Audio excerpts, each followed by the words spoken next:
आज हम आपको रूबरू कराएंगे वर्तमान में कैसरगंज लोकसभा सीट से बीजेपी सांसद और पूर्व भारतीय कुश्ती संघ के अध्यक्ष बृजभूषण शरण सिंह की कहानी से, जिन्हें तिहाड़ जेल में अटल बिहारी वाजपेयी ने भेजी थी चिट्ठी। अपने क्षेत्र में नेताजी के नाम से मशहूर बृजभूषण शरण सिंह उत्तर प्रदेश की राजनीति में काफी अहम भूमिका रखते हैं। नेपाल बॉर्डर से लेकर घाघरा नदी तक के बेल्ट में उनकी तूती बोलती है। करीब 3 दशक से भी अधिक समय में राजनीति में दबदबा कायम रखने वाले बृजभूषण मूल रूप से गोंडा के बिश्नोहरपुर के रहने वाले हैं। उन्होंने अपना राजनीतिक करियर साकेत महाविद्यालय के छात्र संघ अध्यक्ष के रूप में शुरू किया था। वो 6 बार के लोकसभा सांसद हैं, जिनमें 5 बार बीजेपी से और 1 बार सपा की सीट से जीत दर्ज की है। उनके इस लंबे राजनीतिक सफर में एक से बढ़कर एक किस्से मशहूर हैं। उनके सफेद खादी कुर्ते पर कई दाग भी लगे। जनता के बीच उनकी माफिया से लेकर रॉबिन हुड तक की छवि चस्पा है। पिछले वर्ष उन पर कुश्ती संघ में तानाशाही के साथ ही महिला खिलाड़ियों के यौन शोषण का आरोप लगा था,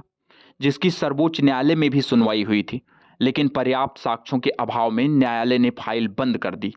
ऐसा पहली बार नहीं हुआ है जब बृजभूषण शरण सिंह पर कोई न्यायिक या प्रशासनिक कार्रवाई हुई हो, क्योंकि सांसद का जेल, पुलिस और न्यायालय से पुराना नाता रहा है। 3 दशक से उनके ऊपर 40 से अधिक मुकदमे दर्ज हैं, जिनमें नवाबगंज, अयोध्या और फैजाबाद समेत अन्य थानों में अवैध खनन, अवैध हथियार रखना, देशद्रोह, अपहरण, मारपीट और हत्या जैसे कई अन्य आपराधिक कृत्यों में मुकदमा दर्ज किया गया है। 1992 में बाबरी मस्जिद ढांचा गिराने में 40 प्रमुख व्यक्तियों में से बाहुबली सांसद बृजभूषण शरण सिंह भी एक थे। इन्होंने ही आडवाणी की रथ यात्रा में जीप चलाई थी और यहीं से हिंदू नेता की धाकड़ छवि के साथ विख्यात हुए थे। आपको बता दें कि वो 40 से अधिक महाविद्यालयों के मालिक हैं। ट्रांसपोर्ट, अस्पताल और होटल जैसे कई कारोबार में सफल, सशक्त नेता और एक बाहुबली की छवि के रूप में पहचाने जाते हैं। बृजभूषण शरण सिंह से जुड़ा एक और किस्सा बेहद मशहूर रहा। उन पर दाऊद इब्राहिम और डी कंपनी के साथ संबंध के आरोप लगे थे। उन पर आरोप लगा कि डॉन दाऊद इब्राहिम के सहयोगियों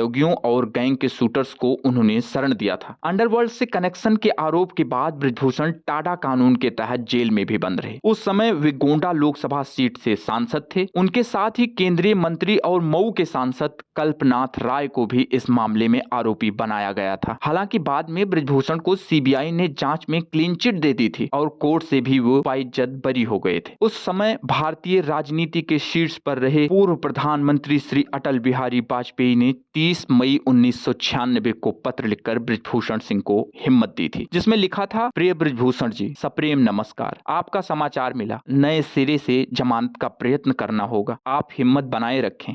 अच्छे दिन नहीं रहे तो बुरे दिन तो निश्चय ही नहीं रहेंगे। आजन्म कैद की सजा काटने वाले सावरकर जी का स्मरण करें, पढ़ें, संगीत सुनें, खुश रहें।